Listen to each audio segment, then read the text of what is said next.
सुप्रिया सत्तन और आप देख रहे हैं खबर 100। देश में कोरोना का काल विकराल रूप धारण कर चुका है। अब देश में कोरोना से मरने वालों के आंकड़े में तेजी से इजाफा हो रहा है। इसी के साथ अगर बात मध्य प्रदेश की जाए तो मध्य प्रदेश में 3 जिलों की स्थिति काफी निराशाजनक है। अब इसमें चौथा जिला यानी कि धार भी शामिल हो गया है। इंदौर, भोपाल, उज्जैन की स्थिति नाजुक बनी हुई है। साथ ही इंदौर और उज्जैन के 2 कोरोना योद्धा कोरोना से जंग में अपनी जिंदगी को गंवा चुके हैं। साथ ही जूनी इंदौर टीआई देवेंद्र चंद्रवंशी और उज्जैन के नीलगंगा थाना प्रभारी यशवंत पाल ने अपनी जिंदगी देश के नाम कुर्बान कर दी। उसके बाद भी चंद लोग ऐसे हैं जो कोरोना वायरस की गंभीरता को समझ ही नहीं रहे और फिजूल में सड़कों पर घूम रहे हैं। साथ ही पूरे जिले और प्रदेश के लोगों की जान जोखिम में डाल रहे हैं और अपने परिवार की भी। ऐसा ही कुछ नज़ारा इंदौर के सराफा क्षेत्र का सामने आया। बता दें कि क्षेत्र में 3 लोग एक साथ लॉकडाउन का उल्लंघन करते घूम रहे थे। तभी उन पर टीआई सराफा थाने टीआई की नजर पड़ी तो मैडम ने सिंघम अवतार धारण कर लिया और तीनों को बेवजह घूम रहे लोगों को एक दूसरे से ही डंडे से पिटाई करवाना शुरू कर दिया, जिसका वीडियो सोशल मीडिया पर तेजी से वायरल हो रहा है। आपको बता दें, इस वायरल वीडियो में मैडम सिंघम अवतार लिए हुए नजर आ रही हैं, लेकिन इस गुस्से के बीच में टीआई मैडम का दर्द छुपा हुआ है, जो कि उनके बातों से झलक गया। यानी कि जो वो कह रही थी, उनकी बातों से उनका दुख समझ में आ रहा था। उन्होंने कहा कि जब कोई सिपाही मरता है, जब कोई डॉक्टर मरता है तो इससे कई गुना अधिक दर्द सहना पड़ता है। उन्होंने सिंघम अवतार दिखाते हुए बेवजह सड़कों पर घूम रहे लोगों को सबक तो सिखा दिया, लेकिन उनका दर्द इस दौरान छलक गया। और ऐसे कोरोना वॉरियर्स को हमारा सलाम है, जो दिन रात मेहनत करके कोरोना से युद्ध स्तर पर जंग लड़ रहे हैं। सलाम है सभी कोरोना वॉरियर्स के जज्बे को भी। दुनिया में किसी से मेरी शिकायत कर देना। अब समझ में आई लॉकडाउन में बाहर निकलने से कैसी लगती है। जब पुलिस वाला मरता है तो कैसी लगती है हमको, जब डॉक्टर मरता है तो, और तुमको तकलीफ करनी है।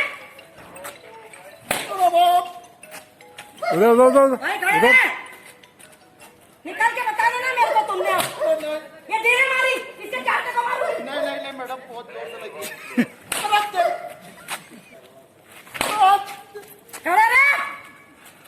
हम क्यों हाथ लगाए यार, हम क्यों पेशेंट बने तुम्हारे कारण।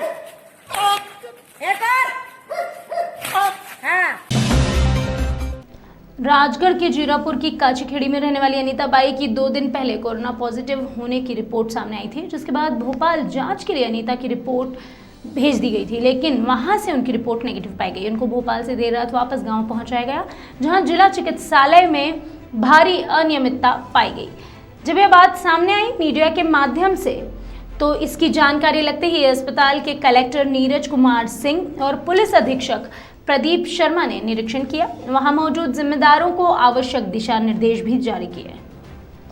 पूरी प्रक्रिया ये थी कि शुरू में जो सैंपल भेजा गया वो पॉजिटिव आया था, लेकिन चूंकि उसकी कोई कॉन्टैक्ट हिस्ट्री नहीं थी, इसलिए जो है उसका फिर से सैंपल लिया गया जो कि नेगेटिव आया। और कल जो उसको भोपाल रेफर किया गया था वो मुख्यतः उसका टीबी की बीमारी होने के कारण उसका ऑक्सीजन लेवल कम था, इसलिए रेफर किया गया था। और आज वो लोग अपने स्वयं अपने मर्जी से वहाँ से डॉक्टरी एडवाइस के विरुद्ध जो है डिस्चार्ज होकर के आए। यहाँ पर आने के बाद मुझे बताया गया है कि जो एम्बुलेंस का ड्राइवर है उसने बताया कि पुलिस इनके साथ यहाँ तक उनको लेकर के आई है। यहाँ पर आने के बाद उनकी व्यवस्था की गई है, तो करीब 10 मिनट ये लोग यहाँ पे आके रुके हुए थे, जिसके पश्चात पूरी व्यवस्था हुई। तो उसके लिए मैंने एसडीएम को जांच के लिए भी कहा है, तो एसडीएम पूरे प्रकरण का जांच भी कर रही हैं। और चूंकि मैं अभी यहाँ पे पहले आया था और उसके बाद डॉक्टर्स की बैठक मैंने आज पहले से 4 बजे रखी हुई थी अस्पताल की व्यवस्थाओं के संबंध में, तो हम लोगों ने ये डिसाइड किया कि चूँकि ये आदमी, इसका पति मुझे बता रहा था कि इसके पास ड्राइवर को एम्बुलेंस को देने के लिए राशि नहीं है और बच्चे की राशि नहीं है, तो शासन की तरफ से इसे 5,000 रुपये की सहायता राशि भी उपलब्ध कराई गई है। और डॉक्टर्स की बैठक अभी कलेक्ट्रेट की जगह यहीं पे की जा रही है, जिसमें कि हॉस्पिटल की क्या क्या व्यवस्थाएं हैं और किस स्तर पे लापरवाही रही है उसकी पूरी समीक्षा की जाएगी।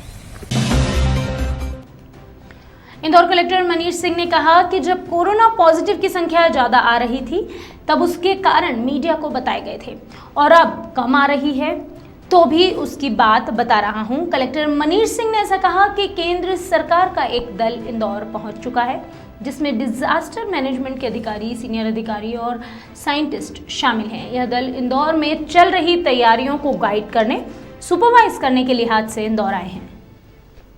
देखिए जो पहले रिपोर्ट्स आई थी, मैंने पहले भी जब रिपोर्ट ज़्यादा संख्या आने वाली तो भी मैंने मीडिया को बतलाया था कि रिपोर्ट्स में पॉजिटिव संख्या बहुत ज़्यादा आने वाली है, तो वो भी रीज़न बतलाया था। और ये भी बतलाया था कि वर्तमान में जो रिपोर्ट्स आ रही हैं वो उसमें निगेटिव संख्या ज़्यादा है, पॉजिटिव संख्या कम है। जो संख्या ज़्यादा आ रही थी वो इसलिए आई थी कि प्राइमरी सस्पेक्ट्स होते हैं, ICMR की गाइडलाइंस है, तो उसमें एक प्राइमरी सस्पेक्ट होते हैं जो क्लोज फैमिली मेम्बर्स रहते हैं या जहाँ पर भी पॉजिटिव पेशेंट का रोज़ उठना बैठना रहता है।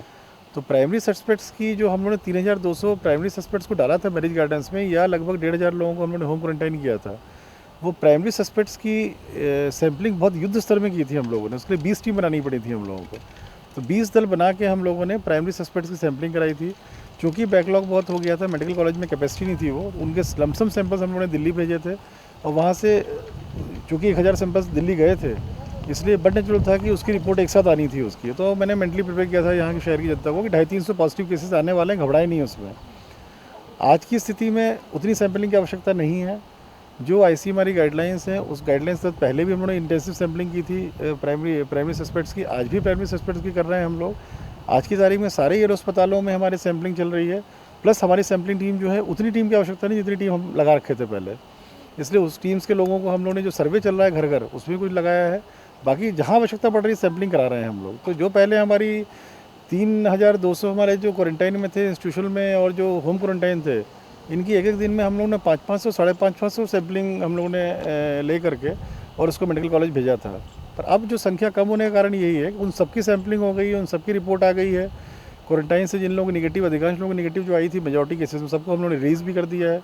जो पॉजिटिव आते गए थे उनको हम लोगों ने अस्पतालों में शिफ्ट कर दिया है, और अब सैंपलिंग उतनी संख्या में नहीं हो रही है। अब मान के चलिए कि 80 से लेकर के 150 के बीच में सैंपलिंग पर डे चल रही है जो प्राइमरी सस्पेक्ट करी है। Sir rapid antibody test Rajgarh से एक शर्मसार कर देने वाली घटना सामने आई है। कोरोना संकट को लेकर चिंतित कलेक्टर ने जिले के डॉक्टर्स को जब फटकार लगाई तो वे नाराज हो गए और नाराज डॉक्टर्स ने प्रमुख सचिव लोक स्वास्थ्य को काम बंद करने के लिए पत्र तक लिख दिया। डॉक्टरों की बड़ी लापरवाही सामने आने के बाद जब जिला कलेक्टर ने उन्हें फटकार लगाई तो उस पर डॉक्टरों ने काम बंद करने की धमकी दी और प्रमुख स्वास्थ्य सचिव को पत्र लिखा, जो कि इस वक्त शर्मसार कर देने वाली एक हरकत है। वो डॉक्टर्स जिन्हें पूरा देश भगवान का दर्जा दे रहा है, वो इस वक्त अगर इस तरह की कोई भी कार्य करते हैं तो वो देश के लिए और सभी के लिए एक शर्मनाक घटना होगी।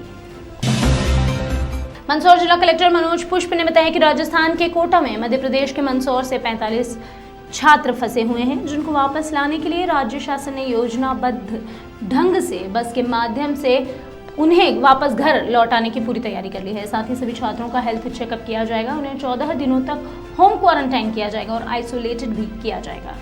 राज्य शासन के द्वारा ये व्यवस्था बनाई गई है और श्योपुर कलेक्टर इसको कोऑर्डिनेट कर रहे हैं। कल तक जो चिन्हित सूची आई थी उसमें 18 बच्चे थे मंदसौर जिले के जिन्हें कोटा से लाना था। सोशल मीडिया पर आप लोगों के माध्यम से जब जानकारी प्रसारित की गई तो शाम तक हमारे पास 45 बच्चों का कंफर्मेशन आ गया है। हम शाम को 3 बजे के आसपास बसेस यहाँ से रवाना करेंगे। एक प्रभारी अधिकारी भी उनके साथ जाएगा और सभी बसों में एक महिला आरक्षक और एक पुरुष आरक्षक दोनों जाएंगे, क्योंकि बहुत सी बच्चियाँ भी हैं तो वो वहाँ से सुरक्षित आएँ इसकी व्यवस्था की जा रही है। और हम ये चाहेंगे भी और भी जिनके बच्चे अगर कोटा में हों तो वो भी अपनी जानकारी अपडेट कर दें संबंधित कोचिंग इंस्टीट्यूट को और कोटा एडमिनिस्ट्रेशन को भी, ताकि अगर उनको भी आना हो तो हम उसके अनुसार से अगर आवश्यकता हो तो और भी बसेस रवाना कर देंगे। ये बच्चे हेल्थ चेकअप के बाद ज़िले में एंट्री करेंगे और इन्हें घरों में और जहाँ कहीं आवश्यक होगा तो इंस्टीट्यूशंस में रखे जाएंगे और इनसे ये और इनके पेरेंट्स से ये आशा की जाएगी कि इनको 14 दिनों तक आइसोलेटेड रखें और पूरी तरीके से उन निर्देशों का पालन करें जो निर्देश स्वास्थ्य के दृष्टिकोण से और वायरस के कंटेनमेंट के दृष्टिकोण से दिए जा रहे हैं। इसमें किसी भी तरह की लापरवाही न करें। तो उम्मीद है कि कल दोपहर शाम तक बच्चे आ जाएंगे।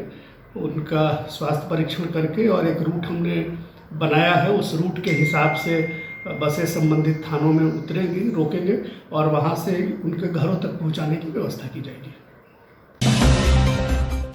अभी के लिए बस इतना ही। बाकी खबरों के लिए बने रहिए खबर 100 के साथ, जनता की बुलंद आवाज।